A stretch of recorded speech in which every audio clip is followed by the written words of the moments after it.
Taa bụ ụbọchị Oye ọmanụ. Agwọ m ọgwụ under the midnight moon pụta Oye before taa. A sị na aja lee osenye and it now had the full izuụka. I gave my Lucy Kenga, a black female animal, ka o jeelu m ozi and bring my deserting mmụọ nwanyị back. This Ikenga is a personal Lord and Savior.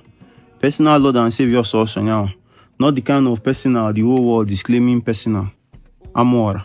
Anyway, I gave him the whole animal and I didn't want no riba. Cause no be meat they hungry me. And my shoddy they worry me. Oma amo, whatever spirit is against it, make a direct exchange.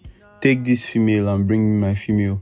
When she comes home, I'll sacrifice the black thank you male. Aro ifa joku. Without her, I cannot fly. Imana nkebo eziokwu bụ na mụ na nwa the soul tied. I told him ogo obolo salusi pabluki agad. Me ngwa and bring my okalete home to Mua. I said to him, Aro, silver and gold I do not request. But not take one, mom, she'll come with the rest. Happy birthday, Choma Wanko. Don't play with me, I'll go on his spree. And I think it's a joke when a whole Alusi says he's at the end of his rope. Normal, are they mad over you? I ran him to be over you. Only you forced me to play, and knowing you enjoy this embarrassing display.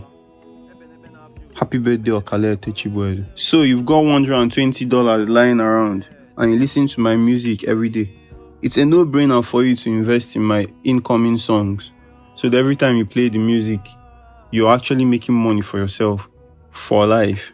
DM me for inquiries, and thanks for streaming Holy Ezme's. Pegazi.